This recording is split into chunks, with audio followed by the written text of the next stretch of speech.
اب گناہوں سے کنارہ میں کروں گا یار۔ ایک سوال ہے آپ سب سے، دنیا میں سب سے اعلیٰ انسان کا نام کیا ہے؟ بولیے، دنیا میں سب سے اعلیٰ انسان کون ہے؟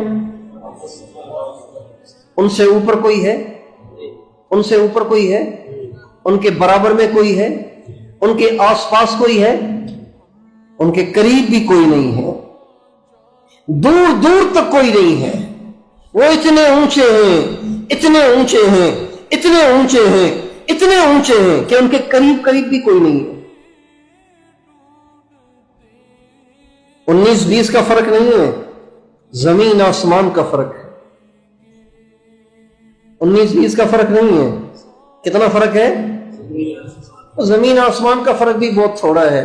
ہمارے آقا میں اور ان کے اور دوسروں میں زمین آسمان کا فرق کیا فرق ہے؟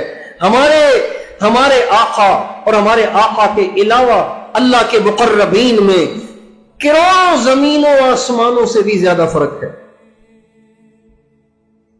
ان کے قریب کوئی نہیں ہے، اور ان کے قریب کون ہو سکتا ہے کہ جن کی تعریف خود خدا کر رہا ہو۔ حضور کی تعریف کس نے کی ہے؟ اللہ اکبر۔ جس کا بنانے والا خود اس کی تعریف کرے، چونکہ بنانے والا جانتا ہے کہ کہاں کہاں فالٹ ہے، جانتا ہے۔ ہاں، اگر 2 نمبر آدمی ہوگا تو بتائے گا نہیں، 1 نمبر ہوگا تو بتائے گا بھائی یہ میرا تھان ہے، اس میں یہ فالٹ ہے، کلر اس کا اتر جاتا ہے، آپ کی مرضی لو ڈالو۔ یہ 1 نمبر آدمی ہے۔ 2 نمبر ہوگا تو کچے کلر والے کپڑے کا بتائے گا کہ بھئی یہ تو اتنا مضبوط ہے، پھٹ جائے گا، کلر نہیں اترے گا۔ لیکن جو 1 نمبر آدمی ہوگا وہ صحیح بتائے گا کہ اس میں یہ فالٹ ہے۔ لیکن بتانے والا 1 نمبر ہو اور وہ کہے کہ کوئی فالٹ ہے ہی نہیں، تو وہ چیز کتنی بڑھیا ہوگی۔ تو جب بتانے والا احکم الحاکمین ہو، ارحم الراحمین ہو، رب العالمین ہو، زمین آسمان کا خالق اور مالک ہو، تو بتائیے اس کے کمال کے کیا کہنے، اس کی عظمتوں کے کیا کہنے، اس کی عزتوں کے کیا کہنے، اس کی شان کے کیا کہنے۔ کون سا شاعر ہے جو ان کی مدح و ثنا کا احاطہ کر سکے؟ کون سا ادیب ہے جو اپنے ادب کے ذریعے سے ان کی تعریف کا احاطہ کر سکے؟ کون سا خطیب ہے جو ان کی تعریف کا حق ادا کر سکے؟ وَالضُّحَى وَاللَّيْلِ إِذَا سَجَى مَا وَدَّعَكَ رَبُّكَ وَمَا قَلَى وَلَلْآخِرَةُ خَيْرٌ لَكَ مِنَ الْأُولَى وَلَسَوْفَ يُعْطِيكَ رَبُّكَ فَتَرْضَى أَلَمْ نَشْرَحْ لَكَ صَدْرَكَ وَوَضَعْنَا عَنْكَ وِزْرَكَ الَّذِي أَنقَضَ ظَهْرَكَ وَرَفَعْنَا لَكَ ذِكْرَكَ۔ اللہ اکبر۔ یہ آیت دیکھیں کتنی عجیب ہے۔ وَرَفَعْنَا لَكَ ذِكْرَكَ، میرے نبی میں نے تیرے نام کو اونچا کر دیا، میں نے تیرے نام کو، بولیے، میں نے تیرے نام کو، او بھئی اللہ جسے اونچا کرے، یہ آج کل کے یوٹیوبر اسے نیچا کر سکتے؟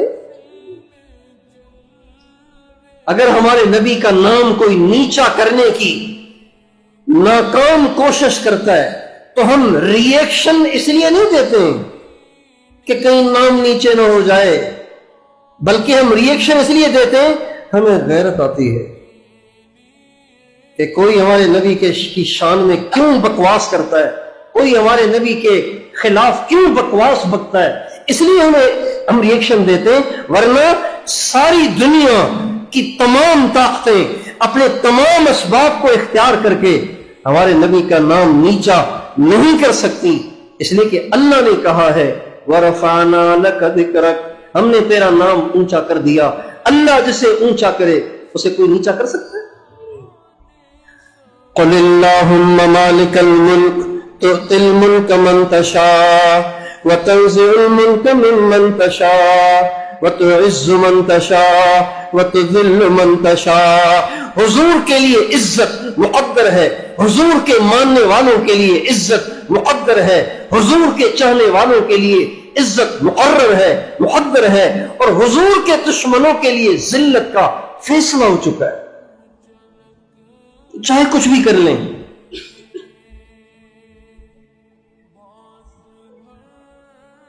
دنیا میں سب سے اونچے ہمارے نبی، سب سے اونچے سب بتائیں، سب سے عظیم الشان، سب سے عظیم الشان، سب سے عظیم الشان، سب سے حسین، سب سے خوبصورت، سب سے اعلی، سب سے بالا.